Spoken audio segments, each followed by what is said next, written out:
No. All right. So, yeah, I'll send the video to you. I need to send you 2 videos. One, she's a fan. And then there's another one I said I was going to send you something, but I forgot. That's okay. If it comes It'll back come up. tomorrow. Yeah. Send it. Literally, message me day or night. I will get to it eventually. I'm not that person that cares. Yeah. All right. Awesome. Yeah. My notifications are off and my ringer's been off before it was cool. Mm-hmm. So, you know, shoot, 3 a.m. don't matter, which I'm usually function. If it hit me, I'll be up like, Same. right? Same.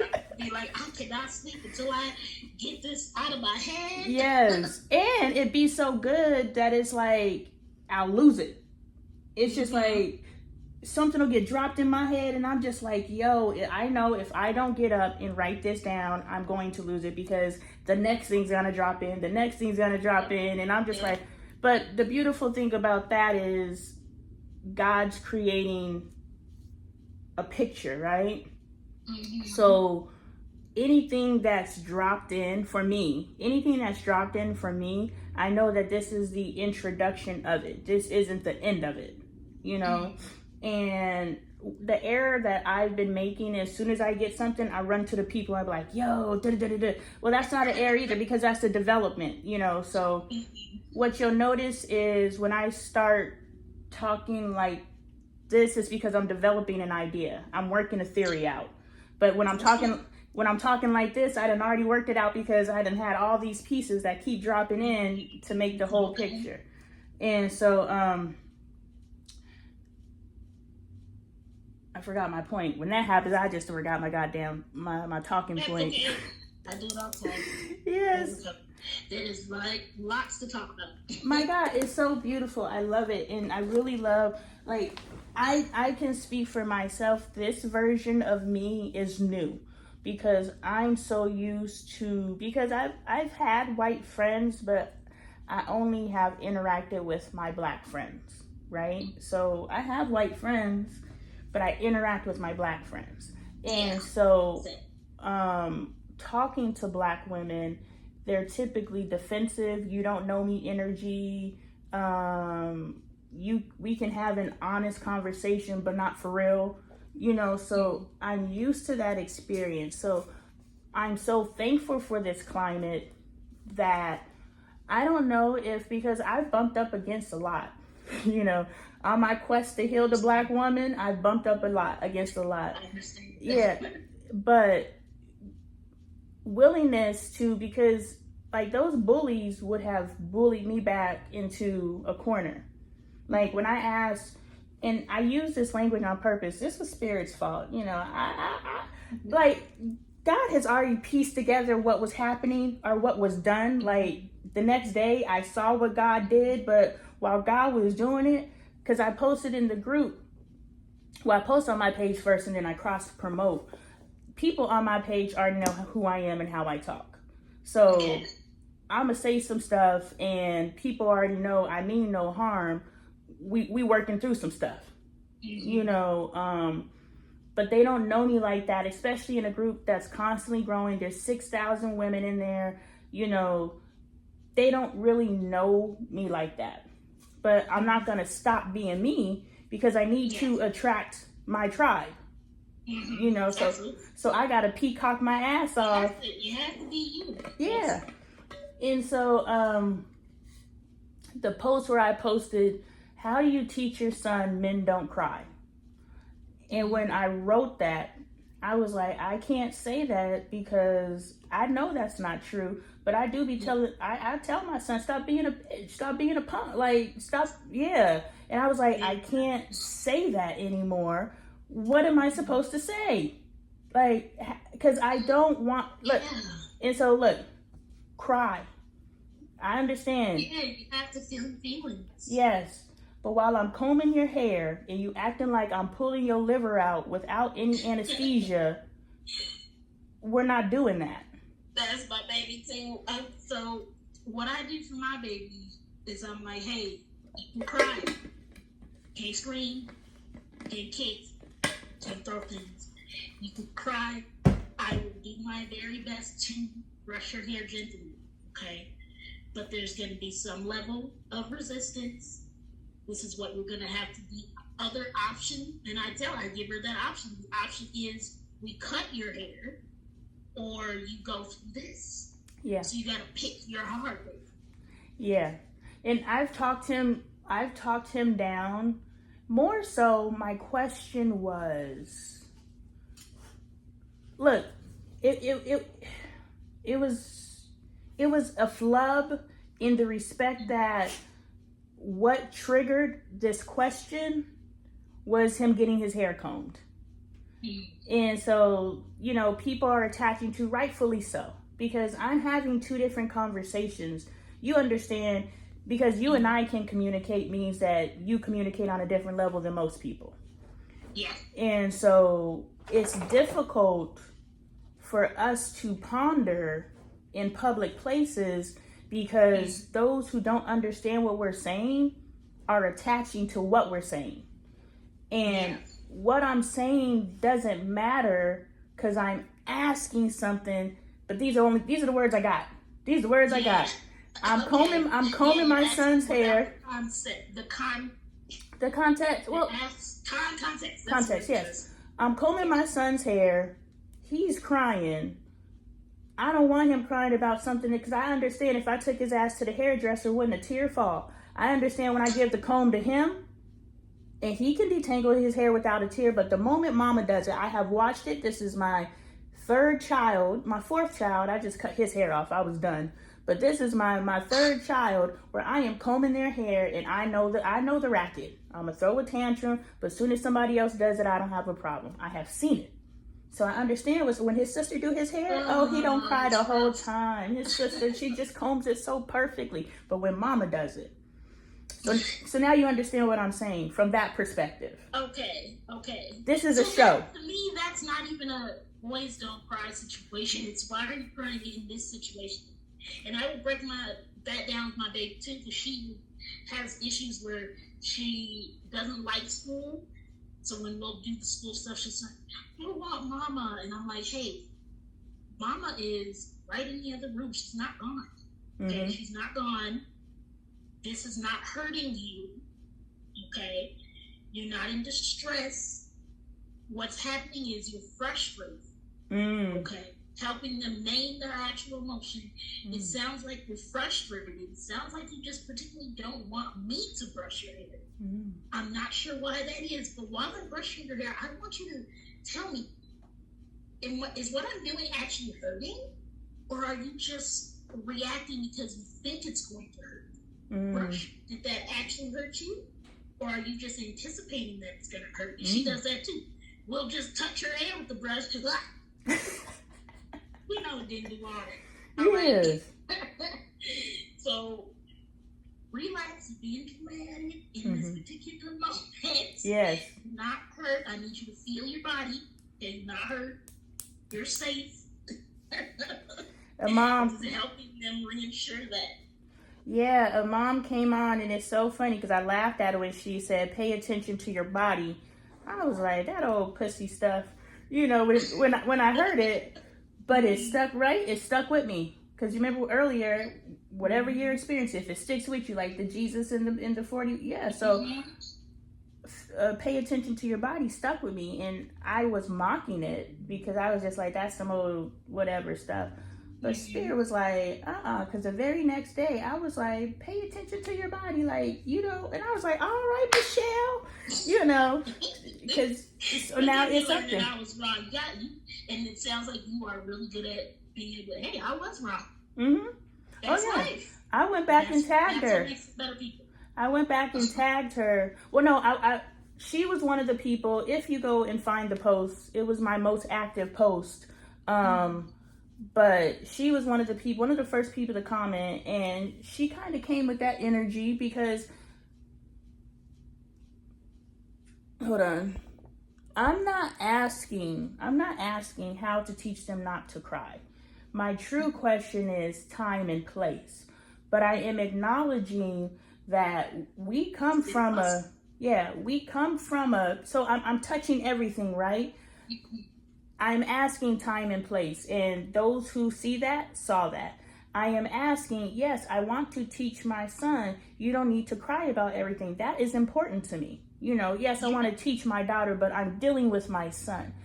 Also, so now I'm speaking to that person as well. Now I also want to know something for me that I have identified that grows my sons is if I attach it to their man identity. So when I attach things to look, somebody I can see. Hold on. Let me finish because I triggered something, but listen to my rationale behind it and then respond from that place. And so what I mean, somebody's going to teach your daughter what it is to be a woman. Someone's going to teach your son what it is to be a man, and someone is going to teach your child what it is to be a child so that we can all be inclusive. I want to link different character traits, and you can help me develop this. I'm not going to stop pursuing this, but you can help me do it in the most healthy way by giving me your response. But let me tell you what I'm doing. I want my sons to develop certain characteristics, and I understand that they want to be, especially growing up with their father, watching their father, they want to be just like their dad. They want to be a man like their dad. Now, their dad is a good example, but I want to intentionally say a man stands up, and this is just an example. A man stands up straight, looks you in the eye. Now, this lesson is my respect lesson, so it's across the board, but I'm just using this as an example because it popped in my head. Stands up straight, is square in front of you, holds their head up straight, because, they're sitting here like this, holds their head up straight, looks you in the eye. That's respect. So I'm tying respect into their manhood. And so, I'm trying to, honor popped in my head, but that's such a high level word. Like, if you are with a group of women, I don't care how old you are, you hold the door for them. If a man is holding the door and you come into the door, you take the door from him. So if you're with a group of guys, I haven't taught from that angle yet. In that respect, whoever's the oldest holds the door. But I guess their first is usually an argument. Yeah. Whatever works for you. We do it like if I'm walking with my daughters, it's a group of women. So out of respect for them and honor for them, I hold the door for them. And that's just something in my head because that's my way of saying, I watch a lot of K-dramas, girl. Don't pay me no attention. So my question is, you do this for women, but you're not a man. So why is it connected to this manhood when this is a trait that you feel humans should just have in general? Now, I get what you're saying with the whole, the world's going to teach him what a man is. But the problem with that is the world's going to give him this box and be like, if you don't fit in this box, you're not a man. Mm-hmm. So if he doesn't live up to these arbitrary rules, these arbitrary standards, he's going to seek to validate his manhood in other ways that are socially acceptable, which at this moment is anger and violence. Okay. When men don't feel manly, they resort to anger and violence. But what if now that we've identified anger and violence, and look, anger and violence is in the female world too. We're angry and violent as well. So now if we see it on like astronomically high rates with me. Okay, so if we know that the world is going to teach our young men that anger and violence is manhood, shouldn't that be something that we get in front of when they're younger, and those extreme expressions are not a part of manhood? Manhood is what you make manhood, for one. Being negative is not what manhood is. Okay. It's who you are a man. Once you hit 18, you are a man. That's who you are. Okay? You are not a man because you wear shorts. You're not a man because you have a certain haircut. You're not a man because you listen to certain music. You're a man because you identify as a man and want to be a man. That's what makes you a man. What traits do you want to add to your man? So man identity. But it's for them because the world has a very sad, unfortunate view. So that means I have to teach him. And Baldwin, I just watched an interview with Baldwin and Nikki Giovanni, who Baldwin was talking about men leaving families because they can't provide for their family, and that's what men are supposed to do. Mm-hmm. It's like you're tying this, like you're putting yourself in this box, Yeah. so that you feel less than when you can't meet these standards. Yeah, that's what I want. I want the standards. But there's going to be standards that he might not be able to. Well, I ain't asking him to, like, I'm aligning his character with his man identity, which is ever evolving, right? What you believe a man is in 2024 may not be, or at 7, may not be what you believe a man is at 12. And as long as you teach him that it's evolving and it's not this, well, the world's going to say, you're not a man if you do this. Oh, definitely not. We're not doing any type of stagnation in it. It's really getting ahead of the world. Okay. I feel that if I identify high value character traits, and I'm not... A guy is supposed to be a provider, but a guy is not supposed to be a workhorse. My husband identifies as an ATM. He doesn't acknowledge that he does, but he's like, I'm a provider. I was like, well, what else are you bringing to the family? Because what if I start providing? We no longer need your money. What if he gets hurt? What if he gets seriously injured? Well, I'm not going to the positive. I'm not going worst case scenario, but pay attention. People have that issue because they end up in that worst case scenario, and then their response is, well, I'm not really a man because I can't do these things. Miss Maria, can I answer? Okay, sorry. So understand that we're not just having a conversation so that we can walk away and say we had a great conversation. We are having a conversation so that we can work through your depression. So, known or unknown, God just dropped on me. Pay attention to where you choose to go. We understand that people live in a space of worst case scenario, but how much of your energetic vibration are you going to give to that? We know that exists. But we also know there is a possibility, and we want people's head to either go to the negative first or to the positive first. We know that shit exists. We know that there's people who die, who get injured, who get sick, all these different things. My son died, the pandemic. The world closed on his funeral. So it's like March 9th, he died, which is when it hit America in March.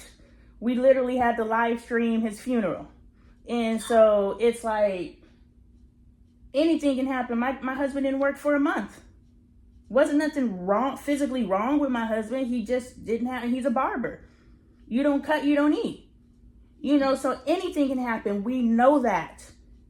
But if we want to be in the most uplifting possibility energy that we can be in for ourselves and for others, because we want to make sure we are putting the most highest vibrational energy out there at any given time, right? So you are 1,000% right. And you and I both can go back and forth and justify why it's okay to go this way. Because there's 1,000 reasons why it's okay to go this way. But if I want to make sure that I am living in the highest value space I can always live in for myself, because I'm pulling myself out of this fucking depression, I have to make sure we know that's over there. And to not talk about it doesn't mean I'm discounting it or disregarding it. It means that there's something else out there. And maybe you're no longer the provider because your wife started making millions of dollars and your money's no longer needed. And that's not even the worst case scenario. I'm like, I know, that's it. That's the best case scenario. So if we could find out, what if you can't provide? Worst case scenario. best case scenario, because something can happen where you don't have to provide. And what is the best loss that can happen? Do you understand what I'm saying? I do. Okay. The way I was saying it was I want to teach my child when things hit them hard. Because someone telling you that you're not a man because you don't do this, that, especially when you have been growing up being told that this is what makes you a man, well then what is going to be their next reaction? Do they have the tools to react positively in that situation? Mm-hmm. Or are they going to react negatively in the situation? The anger and the violence. We do have to teach our children how to survive. That's just how we have to do it as parents. That's our job. When it comes to other people, I'm just like, do you want to hurt yourself? Why would you hurt yourself? Why would you change yourself when you can free yourself to this world of being who you are exactly without adding all of these tags to it? The first, depending on the research, 6 to 8 years are the developmental years. What you learn in your first 6 to 8 years, mm-hmm. That's who you are. That's what the statistics say. Yeah, they're pretty much by 5 years old. Yeah. You are, generally speaking, outside of random trauma starting to pop up, you are who you are by that time. So it is important for me as a parent. No, because God just dropped in that it's 5 because you're in your home, ideally. So it may not. I wonder if that statistic came before the daycares and the other people watching your kids and shaping your kids, because the first 5 years is before school starts, which means you are pretty much, and the statistic came before the tablets and the screens and all those different things. So I'm just wondering if there's a connection between your first 5 years in isolation within your home. So that's where you are constantly being with an ideology. And so now, so now when you go out into the world has to fight against, and this is the strength of your not yours, but the parents teaching. The world either has to fight against your indoctrination and your ideology, or if you left your kid completely open by not teaching them anything, then they got free reign over your child.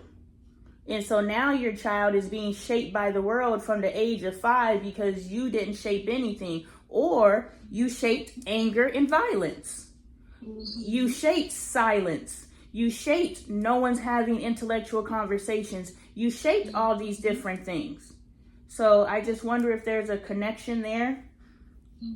And so that's why it's so imperative that all these people who keep saying, well, I'm not a teacher. You need to become one. The moment you pop something out your cooch, or however that child came into your space. You are a teacher. You are a teacher. You're a teacher. They are learning from you first. Yes. In the womb. Oh my goodness. Yeah. Yes, literally they say that babies can hear in the womb. Yes. They will recognize your voice when they come out. Yes. And so, but I really wanted to go back to that provider conversation, because that is what I'm running into with my husband, because his identity has greatly been in being a provider. And so because he's a barber, and we had a conversation, so we uncovered that his business has been declining. See, I could have said felling or decline, which has the energy on it, right? So now I'm choosing what language I'm using. Yes, so, and that helps him. Yes. Yeah. And so I like to acknowledge when I make changes, and then I'm also teaching. Yes, it's purposeful. Yes. Purposeful. Amen. And so, his business has been declining since 2021.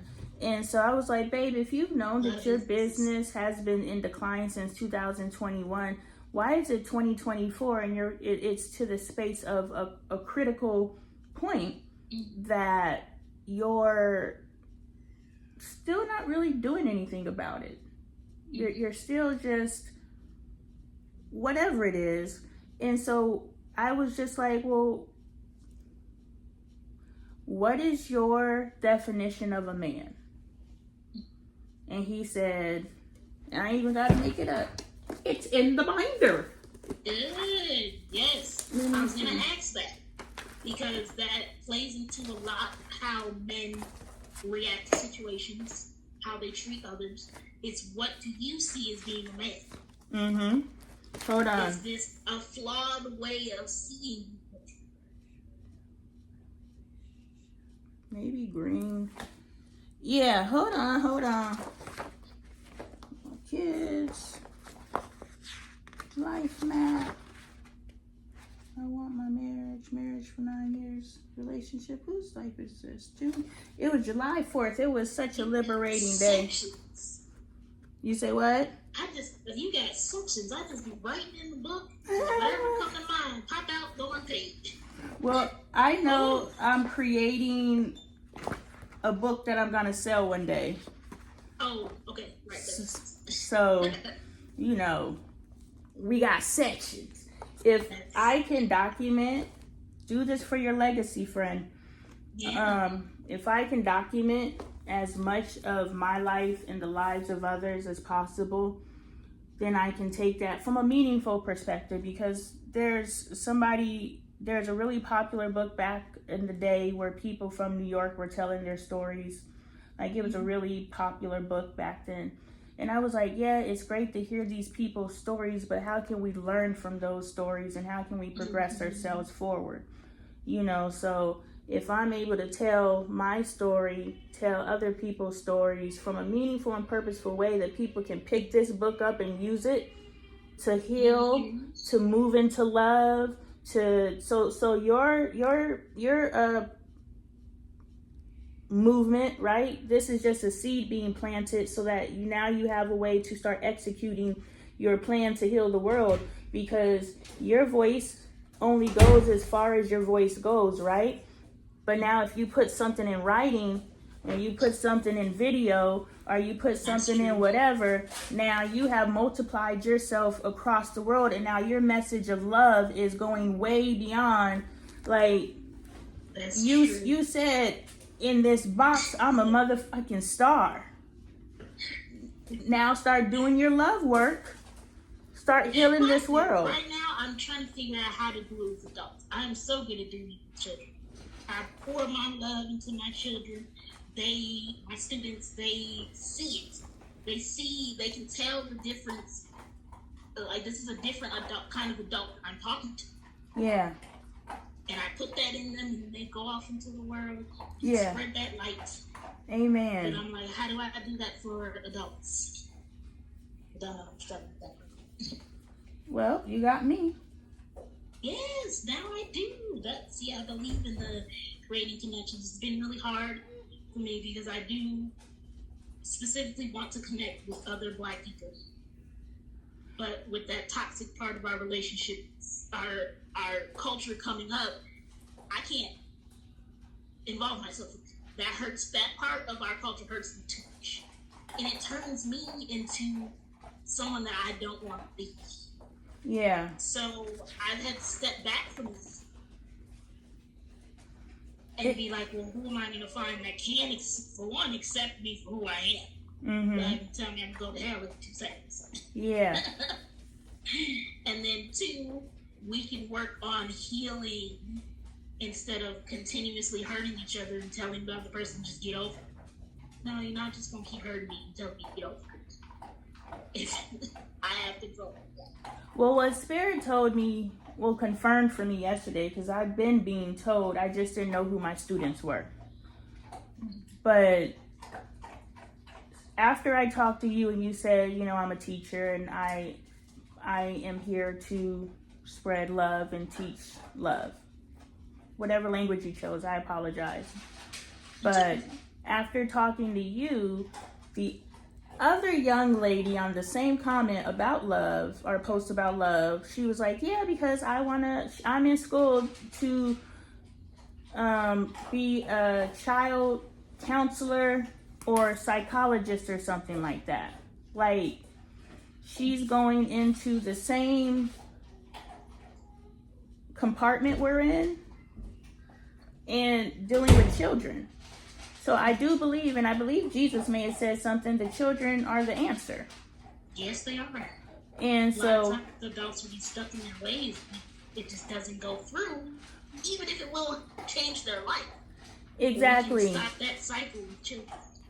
Exactly. And so that's probably why we started this conversation with my daughter's birthday party. Because we got to hit it from the top and we got to hit it from the bottom. And we're it's easier from the bottom because they're already in student mode. Yes. Child brain is just a sponge. Yeah. So they are ready to absorb and learn. Exactly. Everything that's thrown at them. And that's probably why they let them drop out at 16, because at 16 they're done programming and they have locked into their I'm grown. Like, you can't tell me nothing. And think about when you're 15, 16, you like, I'm grown. Yeah. So you go from being that open sponge, just soaking up everything, to everything that you've been soaking up for 16 years locks in. And at that point, now you're bumping up against the adult. Yeah. And so we have 16 prospective years to reach our youth. 15, because 16 is the lock-in. But we won't say 15 and 12 months, because that first month is when they lock into the next year. So we got 15 years and 12 months to capture our youth's mind before now we are dealing with the adult. And so now adult is 16 to death.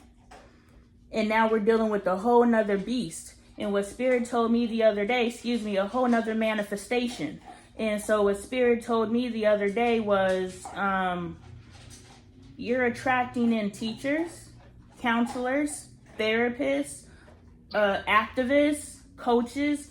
I'm attracting in all these people whose life aspirations, regardless of what their careers are, because we got to earn money, but I am attracting in all these people whose heart's desire is to help heal humanity. And we're teaching each other, so so anything that it's beautiful that we speak from our perspectives, because we were brought together to share those perspectives. Yes, we were. But we need to be mindful of the resistance, the rejection, my view is we have to be open to everything that's put on the table, because like the circle, every single one of our perspectives makes the 100%. We don't need to be so full of ourselves that we have to fill that whole 100% based off of our current field of awareness. Now we come into a space of sister girls who's sitting around, and now we sharing all of our perspectives. And now maybe I had this much of the circle of my perspective, but now sis girl done came in with this new perspective, and so now my perspective and it shrinks. And that is how you start thinking like God, because God thinks like everybody. Yeah, God can see everybody. And when we talk to each other, it's like we knock loose those things that we know were there. To make those connections. Yes. All right. So let me make us another link. That was beautiful.